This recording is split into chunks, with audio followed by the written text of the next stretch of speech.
I've got a couple of grandkids with like learning disabilities and that kind of thing. You know, Yeah. It's like I always have to, like.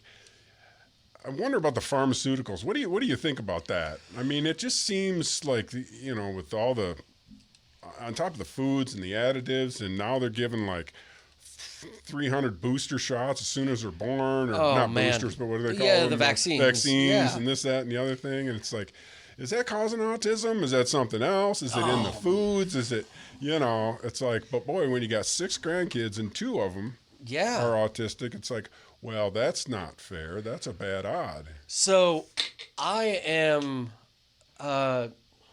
that's such a good one, because I am like kind of a miracle of modern science. Right. That's you're a perfect person to ask, because pharmaceuticals probably brought you back. Oh yeah, brother. Right? They sure did. I mean, so. And Wade also, after a searching through the jungle to find what was going on, but both of you pharmaceuticals have, Yeah, well, I mean, I was the kid that I wish he could see me now. I really do. I wish second grade Austin could see me, because my backpack, the entire front pocket compartment area, was all allergy and asthma medication. Crikey. I mean, I got sent to multiple principal's office because they thought I was using drugs at school or selling drugs at school, because I had so much on me. Yeah, I was taking a lot. But then and so I was the allergy kid that if I walked outside, I'm crying.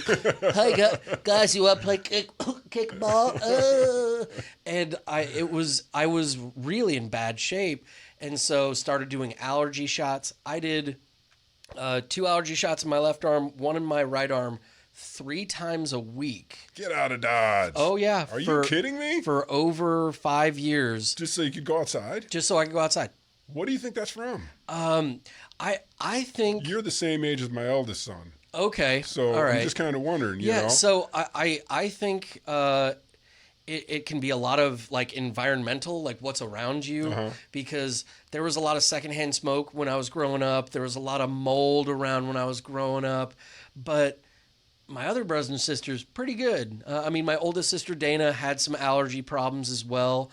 But yeah, I was 5 years of, 12 shots a week or 9 shots a week. I weaned down to 9 shots a week. And then finally, I was like 17 years old. I would get 1 shot a month, and it'd be a hooter. But it'd just be, all right, wait, and let's get it done. And then I moved to Southern California. My allergist called me. I mean, he would send me birthday cards, because I'm sure I bought this guy college for one of his children. Oh yeah. I mean, I'm sure I bought this guy an SL600 at some point. He had the drop top. He's smoking a cigar, going, God, I lit that kid up with sugar juice for 9 years. Shoes, and man, you sported him right out, bro. But no, Dr. Cook, bless his heart, he gave me the ability to go outside and run and play football. Like I was in freshman football, and a real human. And with the asthma, I started looking into that, and it was like, was my asthma anxiety related? Was I having anxiety attacks, or was it really an asthma attack? So that was, and it's like, oh, well, when you're having an asthma attack, you sit down, you relax, you do a breathing exercise with a albuterol or with an inhaler. Yeah. So it's like, well, all right, I have a panic attack now. I sit down, I do a breathing exercise, and it's like, oh, maybe I was misdiagnosed those years. But I mean, I always go back to my teeth, because I got my 4 front teeth knocked out in 3rd grade baseball. Nice. I was going to be... Caught a baseball bat? No, man. Oh, I was going to be the best shortstop of all time. I'll say that right off the bat. Not a great vertical leap, but, I mean, a great shortstop. And one day during practice, they were like, hey, you gotta go to outfield, check some fly balls, just get some practice. And it was towards the end of practice, and the sun's starting to set. Oof. One goes right up, and it goes right into the sun. And I level my glove, and I look through the webbing, but it's a shortstop glove, so the webbing's a little smaller. So I get it, and I go, did I really get it? And I twisted my hand, and the ball hit me in the palm and hit me in the forefront teeth. Oh, man. And so the two baby teeth on each side were gone. Blown away, and then the two grown-up big boy teeth, this one right here was gone in the grass, and this one was hanging by its root. Like cracked up in the root. Yeah. Yeah. Right. So, ow. Oh yeah, and it You was. said, dang it. Oh, I Maybe was. a couple other things. Yeah. Third grade Austin only said. Yeah. Oh yeah, third grade Austin. Oh my God. I mean, my That's brother. a hard hit, dude. That was a hard hit, and the hits kept on coming because it was a sanctioned baseball event. They had their own insurance that did their own thing, and my mom's like, well, he's going to be a politician. He's going to speak into a microphone the rest of his life in front of thousands of people. Right. So he needs his teeth. So we get to Dr. Schmidt's office. He must have been 75 at the time. So that means Schmidt. he must have gone to dental school in the mid-50s at the time. So like... Wooden teeth? No, wait. Oh, maybe that was a little further back. we were very close to wooden teeth. So they take the one that's hanging by the root, shove it in, wired in. Yeah. Then all of my mom's friends are at the baseball field digging through grass. Searching through your tooth. Yvonne Kletch finds a bloody patch, dig, tooth with a root sticking out of it. Wow. Holy shnikes. So That's nerves, though. You can't make that reattach, can you?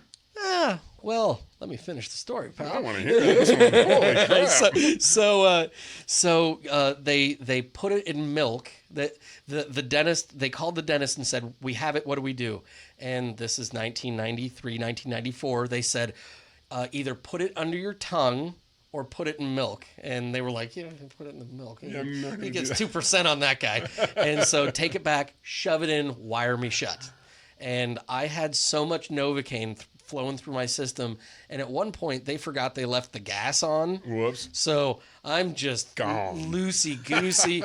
My dad shows up, and I was like, Dad, you made it to the game. And he's like, oh, now we have head problems too. Great. So since it went through that insurance company, they decided that they wanted to keep my original teeth because putting a bridge and crowns for a kid would have been too much. So 14 root canals later on this tooth. Holy shit. And 8 more on this one. So I had a total of 22 root canals done by the time I was 12 years old. Wow. So... and you look like a movie star. Oh, man. Yeah. I look like a movie star because after about the 4th or 5th year that my tooth got put back into my head, the root started dying, like you were talking about. Yeah. And so once the root started dying, the middle of the tooth gets a line in it. Yeah. So they had another great idea. Oh, no. All right, so if we shave out the back of the tooth and then we just put a bunch of spackle in there. Yeah, put a bunch of bleach and spackle in there and then just kind of just put some wood glue back over it, guy will be fine. Perfect. So then I had like a yellow tooth with like a white line in the mid. It was great because it gave me gratitude for a great many things. And nowadays, I'm very grateful for the most modern of dental science because, man alive, if you haven't sat through one root canal, I can tell you sitting through 22 gives you some perspective on life. Because back then, they didn't have Netflix up on a flat screen. I finally figured out that I could carry a Discman in my sweatshirt, and I could change out the CDs on my Discman while they were working on me. And sometimes they'd even say, oh, we'll take a break so you can change that. And so I'd be sitting there because I had to keep my eyes closed because you never want to see the utensils going across your face because you see one of those drills with the 2 posts coming out, and it makes you not want to keep your mouth open anymore. Oh, man. But gratitude. I'm grateful because now I can fall asleep in a tattoo chair like nobody's I was problem. going to say, well, how do you feel when you're going to a dentist office now? Are you just ready to go a cleaning? You bring that on.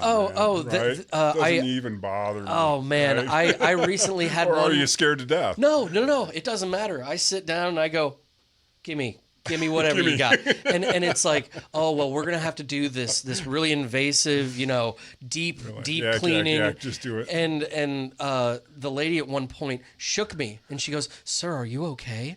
I went, I was sleeping. And she goes, "I thought that you passed out." Because you were kind of, and I was like, "Was I snoring? I'm sorry." So and she sorry. goes, No, don't worry. But you're comfortable enough to where you can go to sleep. And I kind of said, whenever you get a break, just look at the charts and go back like 6 pages, and That's funny, you'll right, see. right. But I mean, Bring you up to speed. every time I see a new dentist or a sub dentist or whoever they are, I tell them that story, and they go, "That's the most I've ever heard in my entire life." And it's like, well, I guess I should contact, Guinness and see if they want to make a when record. you're getting the 20s Yeah. of root canals, I've had 2, man. And On they just are 2 teeth? no fun. No, man. Right. And so in saying that, I'm so thankful for modern dentistry. Right, I'm over here feeling my teeth. Oh, man. Yeah. Everyone listening out there right now, don't be like me. Schedule your cleaning and get ahead of it. Yeah. Because everything in your health starts in your mouth. It's a weird way to think about it, but you're drinking what's in your mouth all day, every day. Right. So that's... my buddy Kenny Brown, back in, probably the 70s, his dad had a flat track racing snowmobile. It was a Rupp 440. All the suspension was torn out of it. Everything was welded down, for flat track. And so Kenny jumps on, probably 8-10 years old. Oh, no. Pulls the cord on it. Boom. Thing takes off. He's dragging behind it. Oh, no. You know, a snowmobile, he's got the bar on the back. So he yeah. pulls himself up, gets himself to the handlebars, just as he hits a brick wall. Whack. Oh. Same thing, lost his front teeth. But they did the plate Yeah. with the fake teeth that were attached Yep. to it. So when you got up face to face, as a lineman in football, he'd grin at you. He didn't have any teeth. Like, oh, geez. Oh, yeah. He was a scary dude, man. Oh, man alive. So maybe they didn't have the insurance or the money. I don't know exactly why, but he just always popped that plate out. Yeah, and that's kind of what they they wanted to should do have done, to me. huh? I mean, yeah, because now, because I got my pearly whites in Yeah, now, right. this guy actually, they had to pull the old tooth Yeah. that had been there for 10 or 15 years at the time, and then they had to wait for the hole to heal. Then they had to drill a hole for the titanium post. Right. Then they had to hang the thing. I mean, it took 8 months out of my life to get this tooth in, and it was August of 2019 now, and I was working with a motor hoist, and the front bolt hadn't been put into it, so when the motor hoist got lifted, the whole pipe slid backwards, and it slid just past my face. Oh, Jesus. And I went, "Oh, that would have sucked." And my That boss would've really sucked. And my boss goes, "They put new teeth in your head, and you can do it again." Right. Another ear. And I went, "Yeah, but I get married next month, so there's no way that I'm gonna have another, oh, honey, let's just push it, or I'll put a flipper in for the wedding pictures. That'll be great." Chewing gum back there. Oh, Nobody will God. notice. Yeah, I mean, there's been enough in there, brother. Right.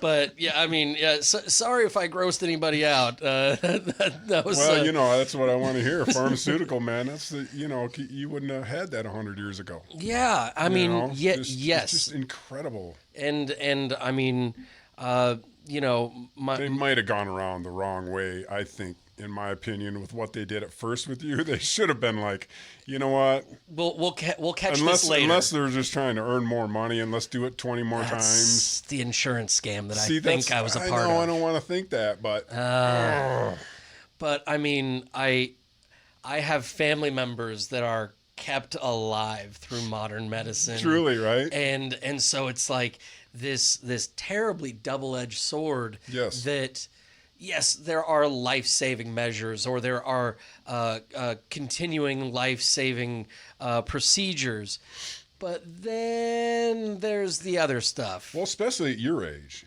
because Yeah. the 80% that was on Adderall Oh, was selling it to the other 20, so they were all I just pumped full of Adderall in my oldest son's grade.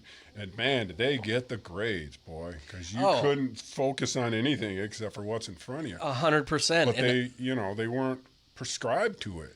No, well, and even if they were, if they were prescribed to it, there are studies that I've read that the doctors that were prescribing it really didn't have a full grasp on what was going on with it. And I went, I partied in college, but I never messed around with Adderall. But No, I'm surprised. No. You're really. Yeah, I missed the Adderall train. Yeah, but there were colleges that I went to where very smart people were going to, and they were very, very interested in writing their term papers. And I'd be like, all right, like I'm coming from San Diego. I got my drug rug on. I'm like, all right, let's go. Come on. And it's like, all right, well, what I have 5.5 more pages to write, but if I really condense my time, I can spread it out to 6, but it'll still be in about 35 minutes. Do you have 35 minutes to wait? Oh, it's like, that is straight up Adderall. Yeah, and I don't know what else. There's all kinds of other, ADD and triple this and aid, And I spoke about panic attacks earlier, which was an issue that came to me kind of later in my 20s, right? Where it's like, I'll never forget. I had the final one of my finals for the fire academy, and I went to the bar that I was part-time working at to get through the academy, and I was like, I'm gonna have myself a beer, and I got halfway through the beer, and I'm pouring sweat and I couldn't breathe, and my gosh, something's not right. Something's not. I worked out really hard earlier that day, and I'm like, oh, is this one of those late set coronaries? And yeah. This is the Widowmaker, baby. Oh, here it comes. And that makes your heart go faster. Oh yeah, because you're stressing about it, right? And the panic carnival starts going. And so I drive myself to the hospital. And Ativan is like Xanax, but just liquid form, a little higher on the effective rate. Upper or downer? A downer. It's bringing you straight down. Okay. And so they said, all right, sir, we're going to give you 5 milligrams of Ativan. So, and you should be relaxing any minute now. They came back in. I'm sitting in a ball almost on top of the med bed, sitting there like, no, it still doesn't feel right, guys. It still doesn't feel right. So they give me 5 more. And 5 more. And the nurse who was with me the entire time, she was so sweet, and I don't remember her name, but she was like, all right, let's take a little walk around the ward. And we took a little walk around the ward and a little human contact and a little, all right, we're calm, we're talking, this is fine. And she goes, all right, I'm going to go get you some water. I'll be right back. 10 seconds of being alone by myself. Really? And it started right back up again. So they give me 5 more. And they said, this is for your weight. And I went, yeah, but I drink a lot, so just hit me. Let's go. And so they hit me, and my friend Danny showed up and was sitting there, and I guess I was talking like a jackrabbit on crack cocaine. I was just with all that downer in you. And they touched my hand, and I went out. No kidding. Out. I was out for 6 hours, and when I came back, I was like, oh, that was wild. And I came out of it feeling like I had like a really great night's rest. And I was like, all right, well... Probably had heart monitors on you and everything. God, they must have been like... I had a 12 lead hooked up to me. And I kind of like went like, all right, well, let's get the paperwork and we're back to... clothes? We're back to normal. And they were like, this was anything but normal. And so, the thing that they did was they gave me pamphlets for anxiety and panic. So what do? You read a pamphlet and you go, okay, well, that's got some real information in it. Yeah. Okay. Right. So I go see my regular doctor, and I don't love speaking out about this because mental health is really hard. Yeah, right. And it's one of those things that's still stigmatized a little bit. So I really try to just put it out that, like, yeah, there are times that I'm 10 foot tall and bulletproof, and Right. you know, then there's times where, you know, the you turn into Eeyore a little bit, and the clouds get a little grayer. But I went and saw my general practitioner, and again, another doctor that graduated in like 1965, and so. I'm not going to say his name, but he had a pretty thick accent, and he goes, Austin, you just do not need to think of all these things so much. Just relax. Right. It's like, do you think That after old school. hospitalizing myself and like living with my shoulders and my ears that I haven't thought of the 5-letter word relax? I know, come right? on, pal. Come on. And so he literally just pulls out a chart and goes, okay, by your weight, do you drink? And I went, I drink. And he goes, do you drink a lot? And I went,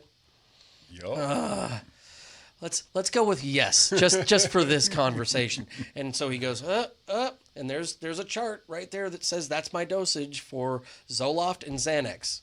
And you can take this one in the morning. You can take this one, you know, as needed, but don't take it while you're drinking.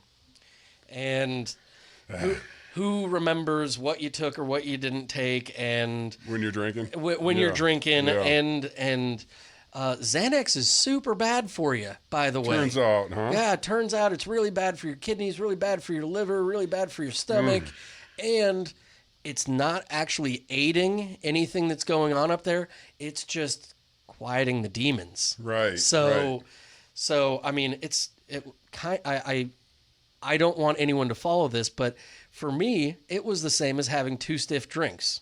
And so then all of a sudden it's like, oh, well, if I have 1 stiff drink in the pill, then we're right at Stoich.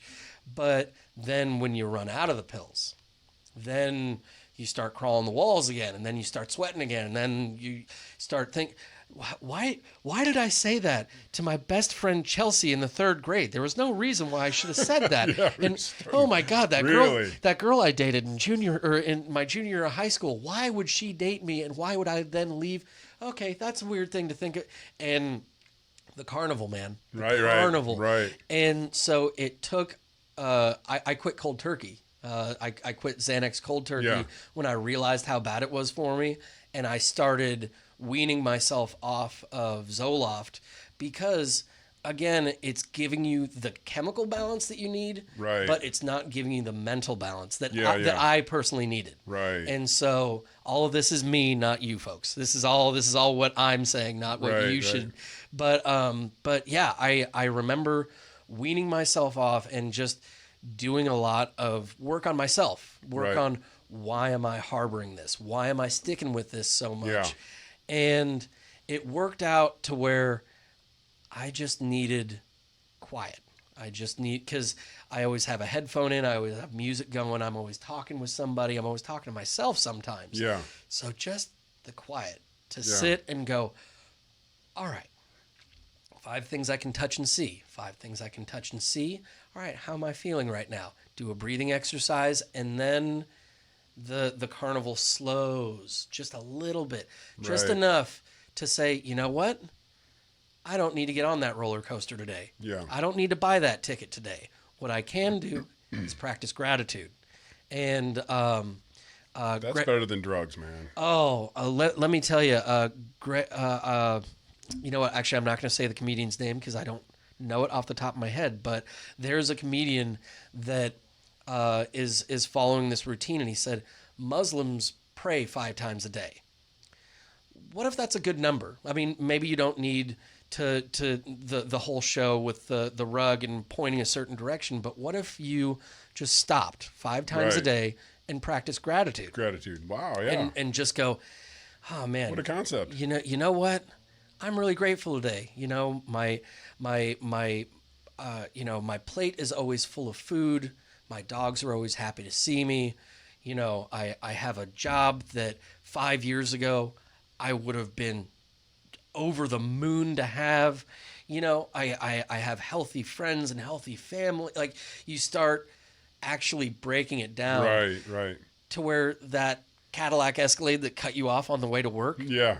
you forgot about it. I mean, Yeah. I didn't forget about it. I saw you this morning. You cut me off. But doesn't mean I still can't harbor some stuff, right? Yeah, right. I'm living rent-free in your head. Isn't that what they say? Oh, yeah, exactly. But, I mean... If they bugged you and you're still carrying it, it's like Yeah. they're living in your head free. But Yeah. that's the thing is, you know, you get to laugh about it. It's not this... Because, you know, as jovial as I am, I took so many things so seriously that it became an like a oh shit moment. Like, oh, I lived for, you know, 10 or 12 years shaken like a leaf, just concerned about life around me and everything happening. And now bring it a little bit more micro, bring it a little bit closer. Right. You know, I mean, my heart bleeds for the people across the world going through all the bad things. But as far as right now, Shrink it down, man. I'm going to shrink it down. There you go, right. And I'm going to worry about, you know, the food being on my family's plate. Yeah. And, you know, is the roof over the head? Good. Is there any elderly neighbors that need anything? Is there, you know, let's shrink it down. Let's bring it back let's down. be super local about this. You know, it's funny. My family has more of a depression that runs through it. My mom and, you know, and down the line. And it's like, I seem to see where they'll go through 2 or 3 months where I'm going back to college and I'm going to do this and I've got, you know, and we're going to get this going and I just getting ready for this. And it's just like, it gets so much and then it just all collapses. And then it's like the ride and the low for the next 3 months. Yeah. And then it's right back up. You know, we're all fired up. We're getting this rocking and rolling and then it just gets too much for them. It's like, can you just not go up so high? Right. And that's... And then you won't crash so low. But Exactly. I just can't, you know, and I have a little shadows of it myself. I get 2 or 3 weeks where it's just like, man, I just can't come out of this funk. Right. You know, but not like some of my family members. And I mean, what goes up must come down. Right. And I mean, talk to anybody that's done cocaine in their life. That is a great... Think about it. Yeah, I mean, yeah, exactly. Yeah, no, nobody in this room, but... Is that cocaine? Yeah. I've never heard of it. Coca-Cola, sir. But I mean, you know, it's the rock and roll 8 hours that you have followed by 36 hours of like, oh my God, what have I done with my life? What am I doing with my life? Truly. You know what? I'm just going to go get Jack in the Box and sit in the dark. And that's going to be the next couple of days. Right. And it's like, there are some people truly with a chemical imbalance, with the depression, with the anxiety that could help with just a little nip, just, you know, a quarter of what I might have been on or a quarter of what somebody else is on, just to level the playing field just a little bit. Yeah. But the amount that I got diagnosed for Zoloft was an astounding amount. Like... It took you past that level. It took me way past that to Right, where, right. you know, I'm walking around like, hey guys, it's so good to see you. Hey, have you stopped and smelled the flowers lately? This is so great. But no real grand purpose. No real grand Just to purpose. keep you happy at this minute. And really not feeling like that inside. It was just something that was happening where I was like, hey, have you looked at the sky today? It's really blue. Have you seen that ad where they've got that smile face on a stick? You're going through life just wearing a mask, you know, and it's just like, oh my God, I've lived with that all my life. Yeah. And not just me, but, you know, the people around me. Totally. And know? I mean, I you know, my father was born in 1938. Right. My mom was Just born a in minute ago. 1950. Shmish. I can't say it out loud, yeah. but I mean, the amount of like, stop crying, just grin and bear it, smile more, like. Love the boomers, man. Oh yeah, and it's like, because I got to be I am grateful that I got to be raised by a cacophony of people from different age groups. I mean, my dad 38, the silent generation. My mom 50, the boomer, the tried and true boomer age. Yeah. And then, you know, my brother, oldest brother, half brother, born in 68, and him showing me Led Zeppelin, and, you know, my sisters born in the 70s, that they were all about Michael Jackson and Flashdance and all this stuff, and all different levels of care and compassion because they'd all seen it at different levels. Right. So, yeah, the silent generation did a number on those boomers, and I got to see it like Right. firsthand through how, my grandmother interacted with my uncles versus interacting with my mom, who was the only girl, and Completely different, right? oh man, little princess. Right.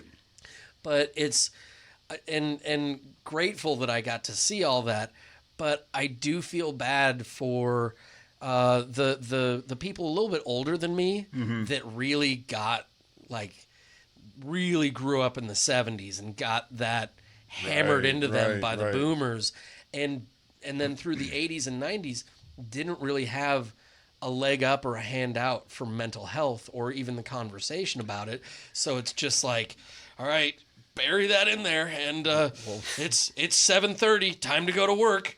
4 cups of coffee, 2 Advil, and let's go. Right. And it's they were raised by the people that just come back from the Korean War. Oh yeah, man. So I mean, they weren't right either. No. Stop the wars, man. Generation after generation is just. Yeah, Dad was a rat squirrel, diving into holes in Korea, Serious, and then he comes home and his daughter wants to be a ballerina. That's not gonna go over well, man. I mean, when I told my dad at 16, I was like, you know what? I just want to be a stand-up comedian. That's all I want to do. Right. Oh, I can still feel the radiation of disappointment and sadness for the rest of my life. The radiation with a knife. Oh man, it was like split pea soup meets uranium. Oh, it was man. rough. What are you going to do when that fails, right? Oh yeah. That's basically what his answer was. Exactly. And you got to back up. Yeah. Maybe more diplomatic. Exactly. It was, maybe you should think of something to do while you're doing that. And it's like, no, I want to full-time this, man. That's how you make it. It's worked for a lot of people. Like 7 of them. Out of 6 or 7. That ever tried it. It'll work for me, though. I'm different. But yeah, exactly. And that goes along with the grandiose schemes and right.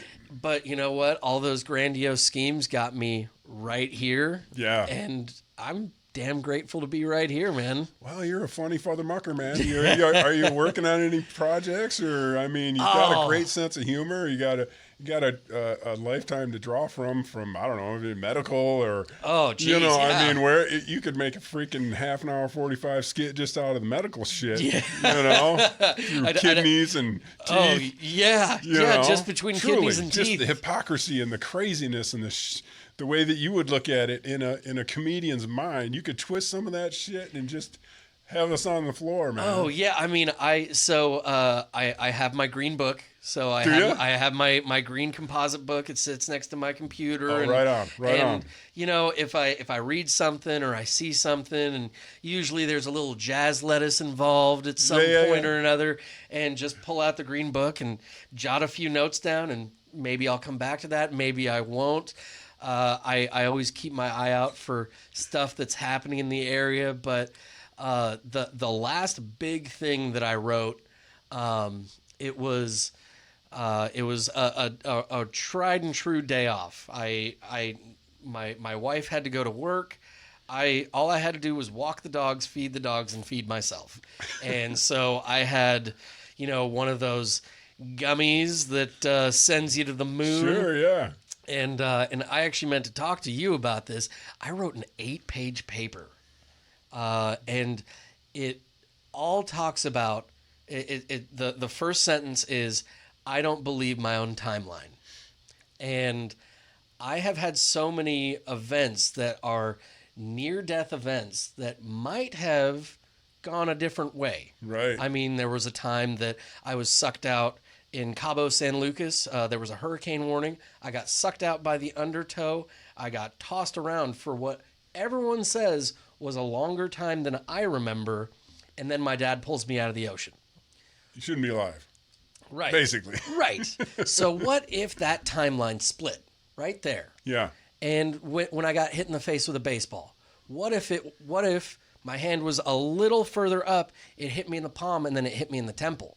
Right. lights out. Right. So what if that's a timeline switch? So what if I have found the life to where I just keep skipping down this really weird path? Not that I'm invincible, but that I've just gotten that lucky so many times. I mean, 4 motorcycle accidents, jumped a car over a 8-foot gorge once. Right. I mean, I am so grateful to be sitting here, and I reread that 8 pages, and it kind of resets me a little bit, because it's like, wow, what the hell could have happened in that one split second?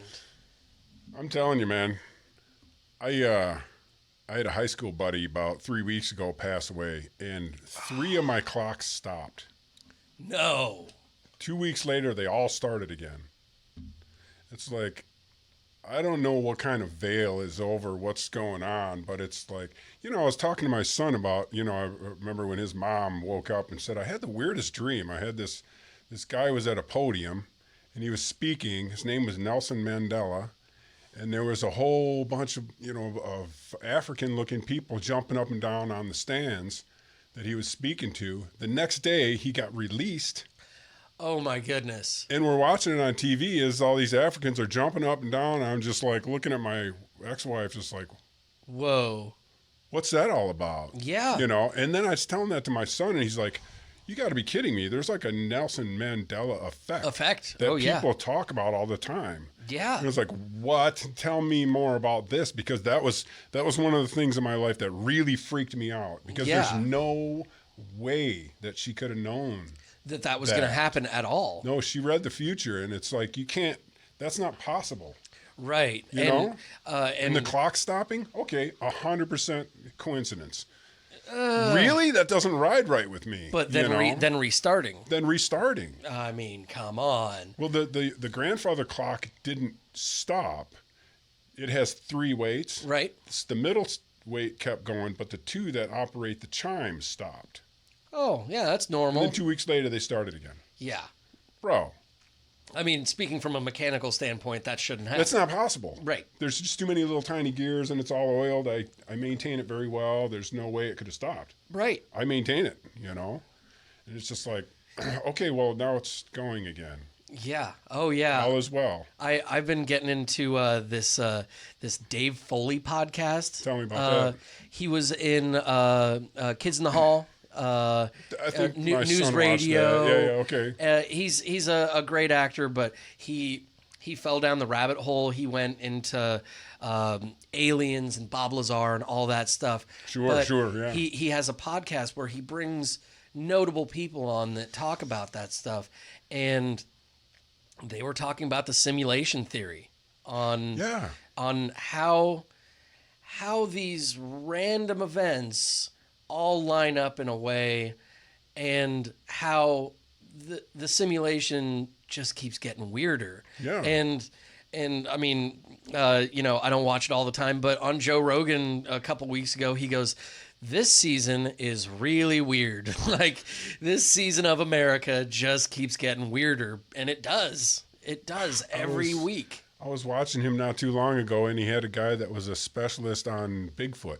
Mm-hmm. And Joe wants to believe it so bad. He spent so many years believing in Bigfoot, but he finally came to the point where he's like, all right, I don't know if I can stick with this one, Right. And he was talking to this guy, and he wants to believe all he wants to, but he's just like, unless there's some kind of a secondary veil that they can come back and forth through. Oh, yeah. I don't understand how there could be. There would be bodies. There would be something. Exactly. But there's so many have been cited. And it's like, so I don't know. And it starts chasing me down this rabbit hole going, an alternate universe, like, I don't want to get into that, but it's like, it started me thinking about, like we were just talking about. 4th and 5th dimensions, brother. The Mandela effect, Yeah. Got a lot of people, friends of mine, that are extremely religious. It's like, well, I don't want to step on anybody's toes there. I don't know anything, man. Well, and yeah, I always claim that I've read some stuff and I think some stuff in my head, but there's no way that anybody else should listen to what's going on in my head. But it's like, how many people do you know or anybody in the room that's seen an alien or had an experience like that? And I wouldn't say alien, but I definitely saw what looked like string lights flying over a parking lot after the sun went down. Yeah. And we're sitting at a stoplight.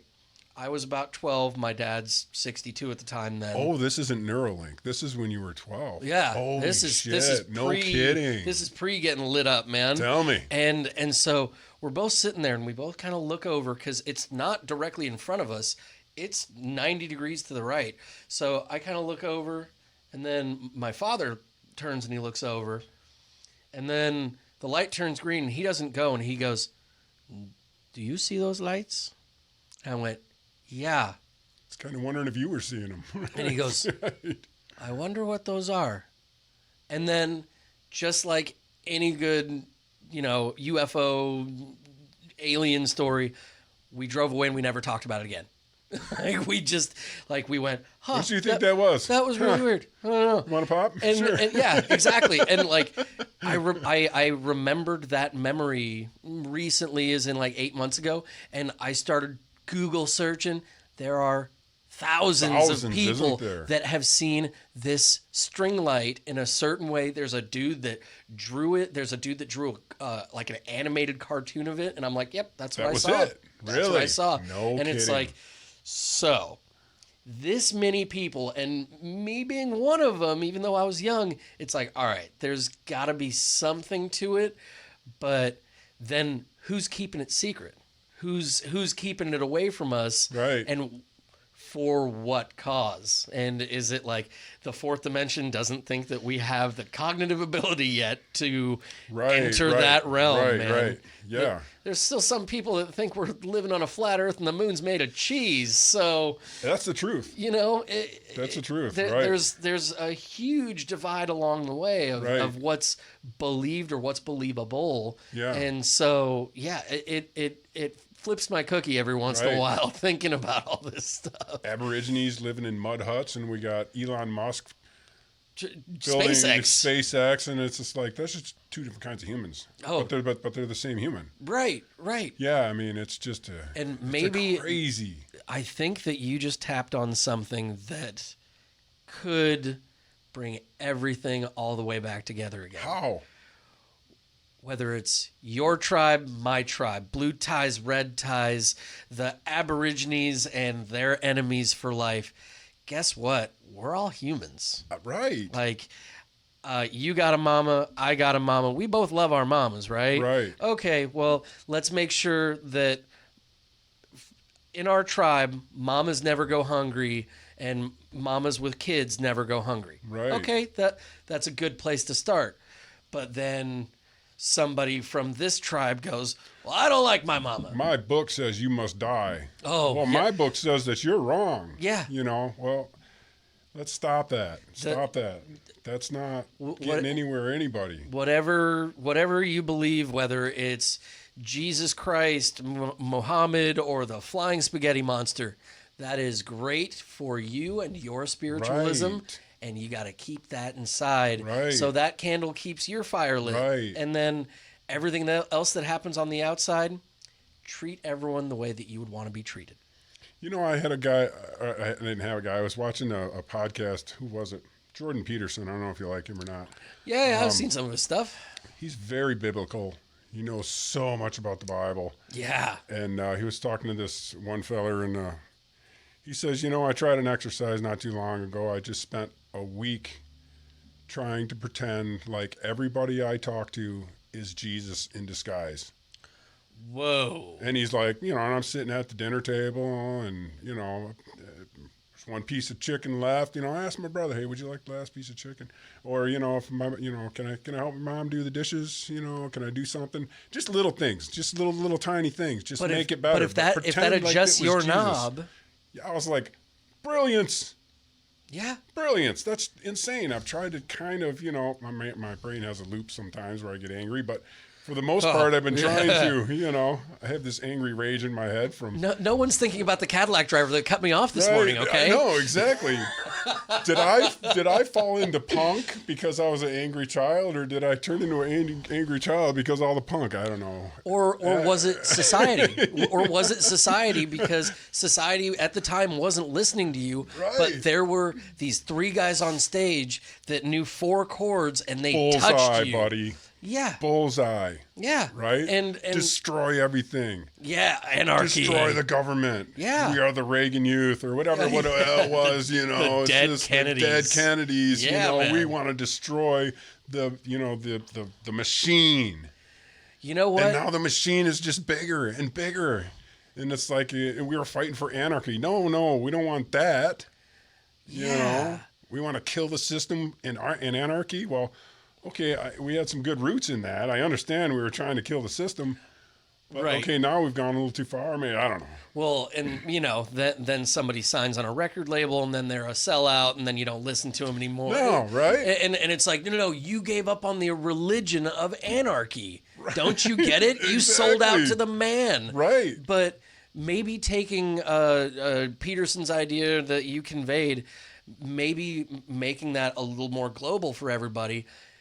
Maybe the challenge would be treat everybody that you meet for the next 3 days like your brother or your sister or your family member. Right. And so when you see that Cadillac driver that cut you off this morning, maybe you go, rent-free, baby. Rent-free. I will think about you until tonight, I promise, and then I'll let it go. But maybe going, hey, my sister that was on her phone that cut me off, maybe she just got a bad call. Maybe she's late and the boss already said, this is your second strike. Third one, you're getting shit canned and she's not going to be able to afford rent. Then my sister's out on rent. Right. So maybe... if I knew her, I'd give it to her. Right. If I had it, just take it down a notch. So, you know, maybe the guy at the taco shop that's taking too long to order, you don't start shaking with rage. Or, you know, I mean, my apartment complex was built in 1928. It's one of the oldest apartment complexes one of the oldest apartment complexes in Pacific Grove.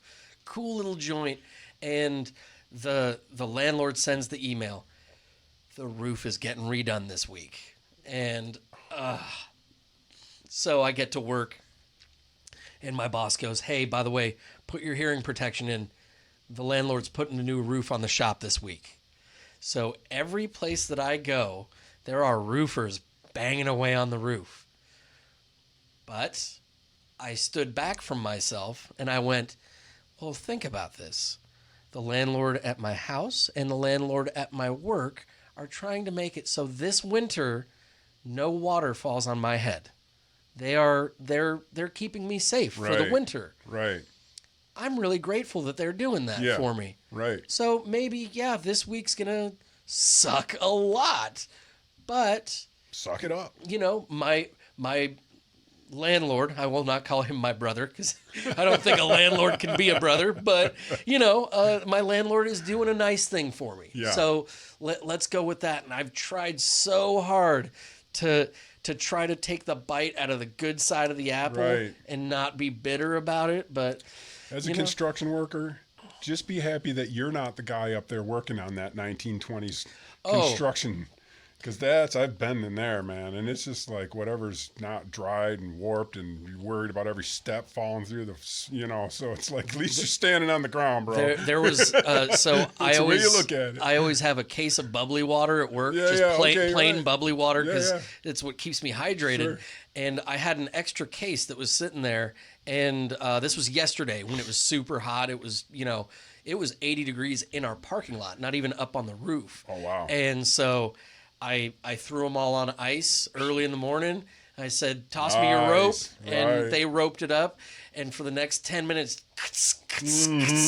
I just heard all those guys just having a nice little break up there. And it's like, it's kind of that Shawshank Redemption moment. Just all sitting up there on the roof, having a bubble. Good for you, man. How about that? Well, I mean, I see these guys sweating, and a couple of bad choices and a couple of different evenings. I'd be up there on the roof Right, with them. right. I mean, the guy on the roof or the guy in the shop office doing the paperwork is not that far difference. Right. And, you know, practice that gratitude. Be grateful you're when I not was- on that roof. When I was a teenager, I was down in Texas framing houses 10, 12 hours a day, and it's brutal.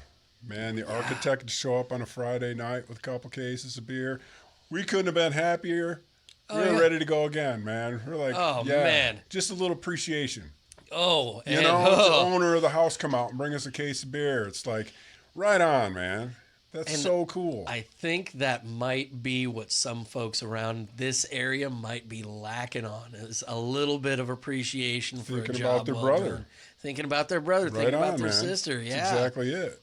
it's. I mean, Riding the me train right now. It's like, get well, and off. the '80s was the me train, and look Yeah. where it got us. I know, right? mean, I was there. I was there at the very end of it. I don't remember a whole lot of it, but I You mean, miss Bon Jovi, bro. yeah, I mean, I saw a picture of I worked in a consignment car dealership, and there's this guy wearing a 3/4 length leather duster, and he's got alligator skin boots and lapels out to here, man, and he's going through these books. These picture books, and every picture he's got a green and white bowling ball bag in his hand, and I went, all right, I got to know. you in none of these are you in a bowling alley. So what's with the bowling ball? And he goes, oh, that's where I used to keep my cocaine. And I was like, so I've heard of 8 balls, but No, this guy he- was carrying some weight. a bowling ball bag full of cocaine. And I went, so you were selling Chevy Corvettes in the 80s? And he goes, yep. And we were hand over fisting it. And I would just walk around with my bag and, hey, man, you want a ZR1? Yeah, let's do it. Let's write some paperwork down. He didn't care if their FICO score worked out. He was Right. making the commission. Right. And it's the me of the 80s led to some really weird 90s. And, you know, if we really did care for our brothers a little bit more, I think that we might be able to move forward as a tribe, you know? And that's what I'm trying to do with the micro government and looking out to see what can be improved right here. Right. And it's I always find it taxing a little bit because I do worry about everybody else. I do worry about the people, you know, in hard strife or not being able to eat or not have clean water, you know, around the world.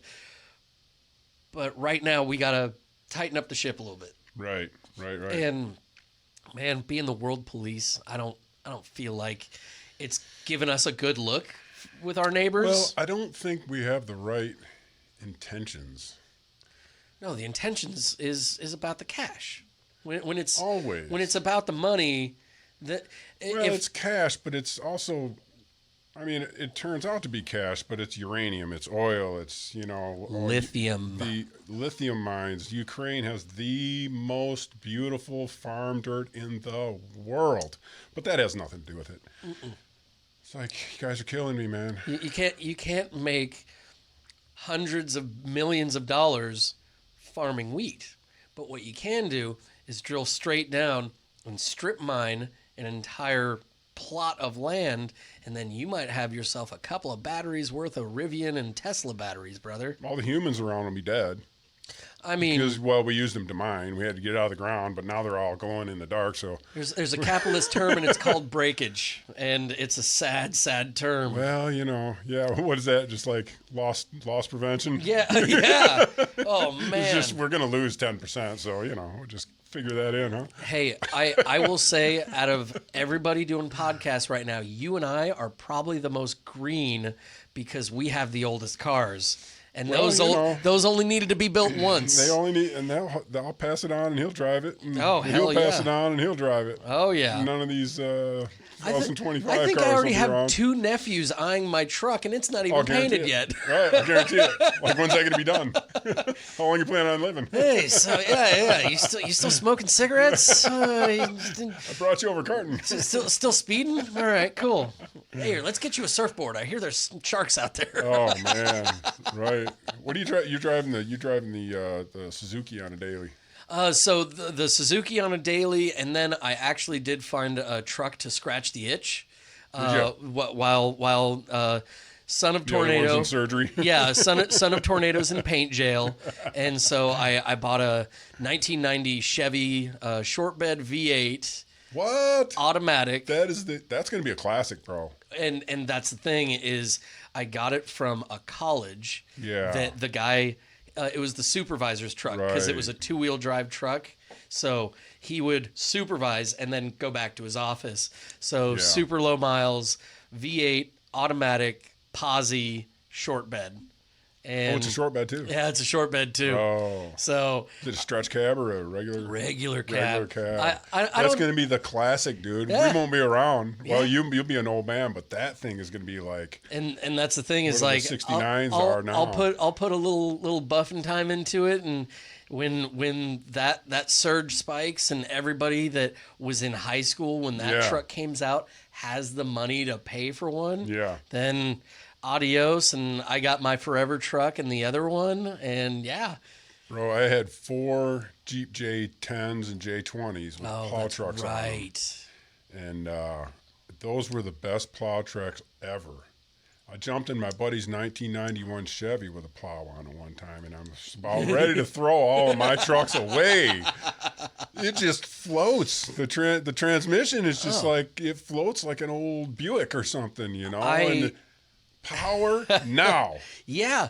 I mean, so my wife has driven, Son of Tornado, and it's a big block truck and does a lot of burnouts. But I threw her behind the wheel of that thing. Air conditioning works, power steering works, the radio works, the digital climate control works. Boop, boop, boop, boop, boop, boop, boop. Yeah. And we're cruising a Silomar, and it's just floating. And she goes, I really like this truck. And I was like, well, don't get too attached, honey. This might not stay around forever. But I mean, started to grow on you. Yeah. I mean, and thank goodness, knock on wood, I have a wife that supports my carcane problem, and it's a rare bird, and I understand that every day. I had an older lady leave a note on my car because I have way too many cars. It's like, could you leave your secondary car like down the street a little bit so you and I must have the same neighbor, brother. People can park. And I was like, oh, now I feel like crap. So I went and parked it by the baseball field. 3 days later, I got a $120 parking ticket on it. 72 hours. I'm like, dude, somebody dropped a dime on me. Yep. Nobody ever comes back here. No. It was like, that's cold-blooded. They know it's mine. Oh, yeah. It's a 93 Lincoln Mark 8. There's none of those around. There's none of those. They know it's mine. Oh, I mean, my 1990 Chevy truck is gray with a patina, like, orange roof and kind of orange on the tailgate. You're not missing it. No, and it says Mary Washington University on the side where I essentially stole it from. Leave that. And it's like, I parked it up the block from my house, on the same block as my house.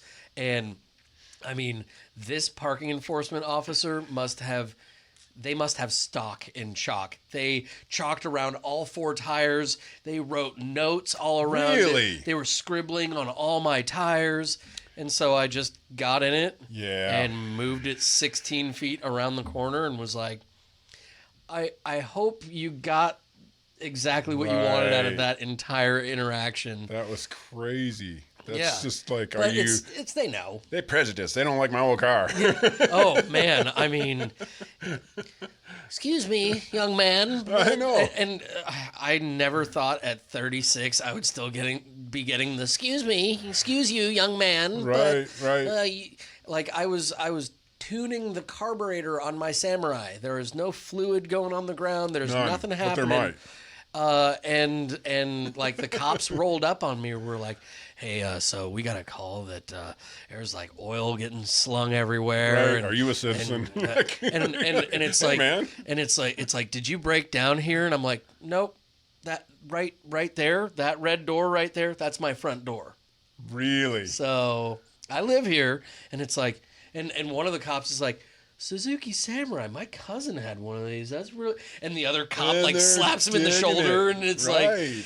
like, all right, man. Well, have a good day. But somebody called, and it's like, all right, great, Right. something else to deal with. But they want their they want to live on the same street that the Waltons lived on, and that's fine, I guess. I don't know. They don't appreciate it. The real estate market in Pacific Grove is so upside down that I don't even know what's going on out there. I came to the conclusion it's like I got to sell that damn 99 Mercedes.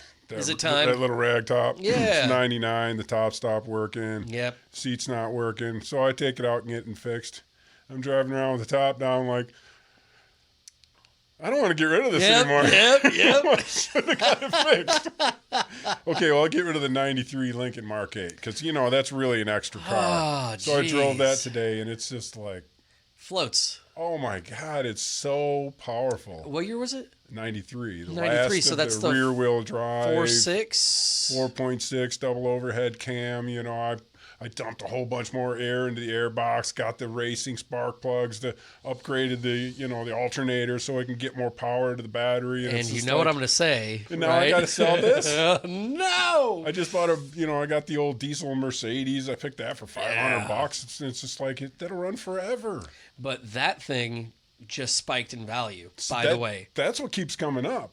That thing just spiked in value because all the Mercedes guys that want to go fast, but don't want to pay for the old 560 SEC motors or whatever like that, they're figuring out that you can buy a diesel that you never need to smog, and you can drop an LS3 Corvette engine in that, and you're off and cooking. Oh, man. Yeah. It's such a beautiful carriage, too. Right? Yeah. Old men have it. They don't beat it up. They don't beat the crap out of it unless they scrape things with it, or whatever. Yeah. In Carmel, you see a lot of missing side view mirrors. Yeah, right. No, right. But that diesel just gets up and screams. Yeah. Oh, yeah, man. It just, it's like it doesn't want to go, and you give it a little more gas, and you're like, whoa. Like, jeez, Pete, whoa. Hear the whistling, like, oh, yeah. Got the turbo in it and everything, Heck yeah, man. And it's like, so Melinda says, I tell her, I really probably should sell the diesel because that's the one that's spiking in value, and I could probably get $5-6 grand out of it. Yeah. And she's like, "Do you have a problem with having cars that start in the morning?" Yes, maybe I do. I like my winter beaters, even though we don't have winters here. You bring up a good point. Fine, honey, I'll keep everything. I know, right? This one didn't start, so I had a spare. So oh man, how many times I've been like, whoa, okay, no. Hey, that one I can push start for the money too. You're joking, but you're not. No. When you got 2 or 3 cars, it's like click, like, oh crap. Okay, go through my keys. Okay, let me go try this one. Okay, I'm good. I'll tell you the thing that just made me feel like a trillionaire. So I bought. I have them right here on me. Hang on. So I love this little multi-tool. It's called a Gerber shard, and it can open beers. It can open, screwdrivers. It works as a pick. It's really great for anything you need, and it's $8. You can pull nails with that thing yeah, too? What's that all about? Pull nails with it. You can wedge open paint cans with it, and they're super. Paint cans? Yeah. What a paint can tool. Yeah. It's great. Does it stab you in the leg every time you sit down? No. It just falls. It falls flat against me, and it falls flat just like that, so it doesn't stab you. And I just bought. I bought a number of them for each of the cars that I own. I don't want to say the number out loud, but I made a key ring with a house key for each of my cars, so I got them all hung up. And who makes that? This is a Gerber shard. This podcast brought to you by Gerber.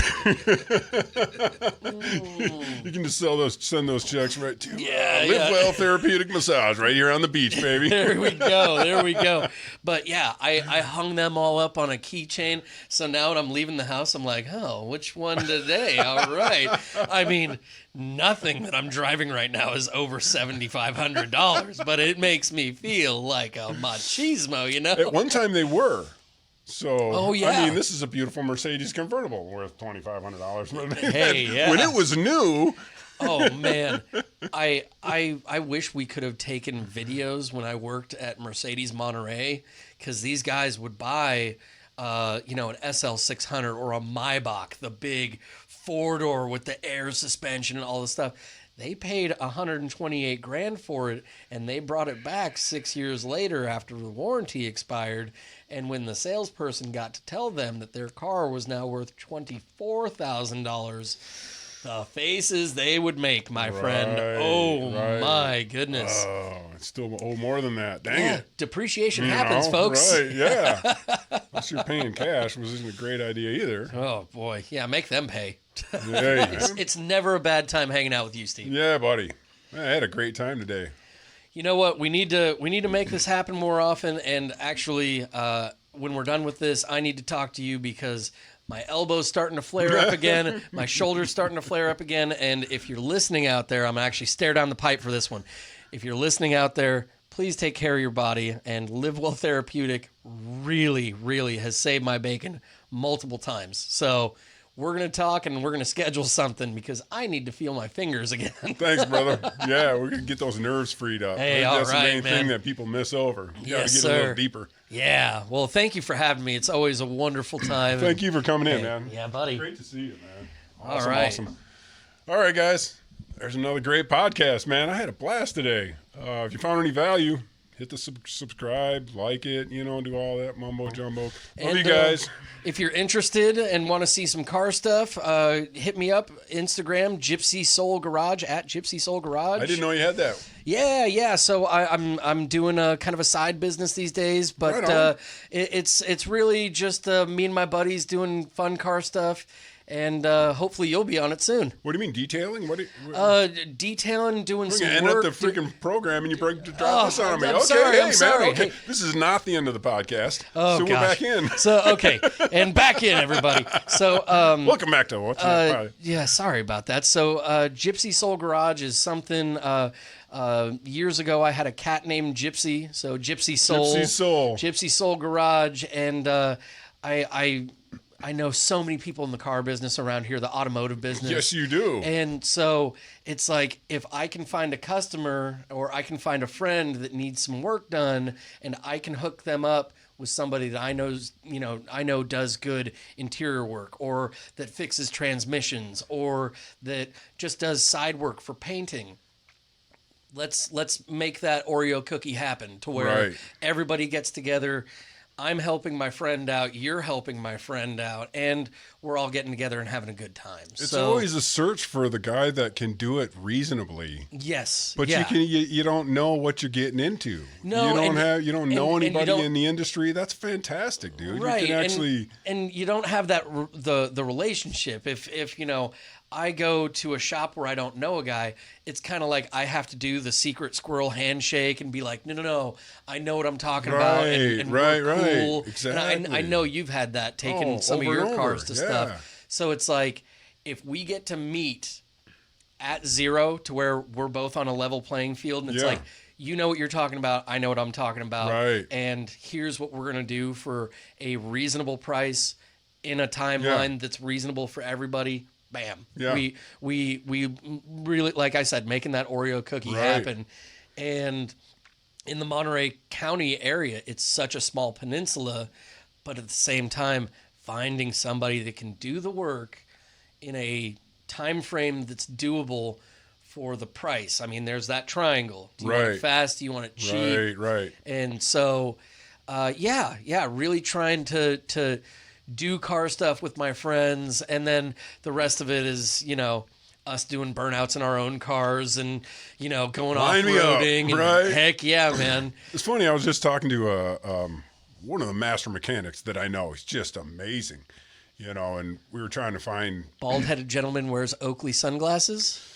No, he's in his 70s, but he, so many people told me this guy's a master, Awesome. And I was asking him, because he doesn't have all of the Mercedes the electronics. computers. He can be like, I think it's this, I think it's, check everything through. It's like, well, everything looks good, so take it to a Narrowing Mercedes it down guy. though is its own project in itself. Right. So I said, well, you've told me about this guy up the street that owns the Honest Engine. Yeah. And he's like, well, he sold that. Right. But he was awesome. Nick sold it. Yeah, Nick sold it. And he's like, and I was like, well, who bought it? Nick wouldn't sell it to somebody because Nick was a master. Yes, he was. Also. Yes. And I don't believe that he would sell it to somebody that wasn't up to par. Correct. So like 2 days later, my buddy Guy comes back and he's like, I didn't start checking around for you. The guy that bought it, he came from this so-and-so dealership. He knows what he's doing. He's a great guy. Yeah. And I was like, okay, cool. So I heard it from somebody on the inside. Yeah. Otherwise, I'm just going in blind. I don't know this guy. Yeah. Oh, yeah. I know who you're talking about. Do you really? I actually worked with him. Ended up being a great guy. Great guy. Richard? Scott. Scott. Okay. Scott. Yeah. Scott at Honest Engines in Seaside. Really cool guy. Great guy. Any Mercedes stuff, take it to him. Yeah. But I mean, that's the thing is you learned that, and so now you have that wealth of information. Right. And so getting the community together, getting the Gypsy Soul Garage community together, going, well, no, I have an interior guy for you, by the way, that will throw your stuff in the bed of my truck, take it out to Salinas. Got 3 or 4 of them. Which price range are you looking for? Right. How much detail do you need in? Exactly. How original? Some of those guys can drop $50,000 on an interior. Oh yeah. So I mean, there's all kinds of ranges to look for too. Right.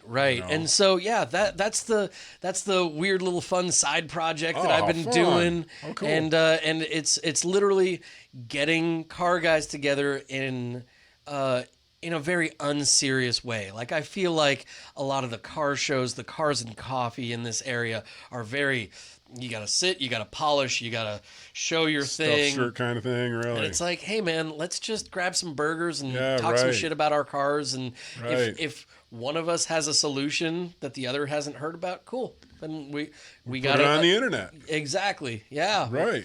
I mean, get it down there and help some people. Yeah, and so hopefully building a wealth of car knowledge is the next step, along with comedy and building doors and keeping friendships like yours going. So I don't have much going on. Nothing going on.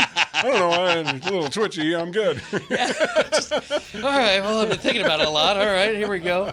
But again, I did want to apologize for coming on a little tired last time. That edible that I took was real powerful, so I felt like the whole time I was searching with a UAV trying to find what I was thinking about. But this time was a lot of fun, and I can't wait to come back. Oh, you're gonna be back soon. Thanks, brother. Hey, thank you, my friend.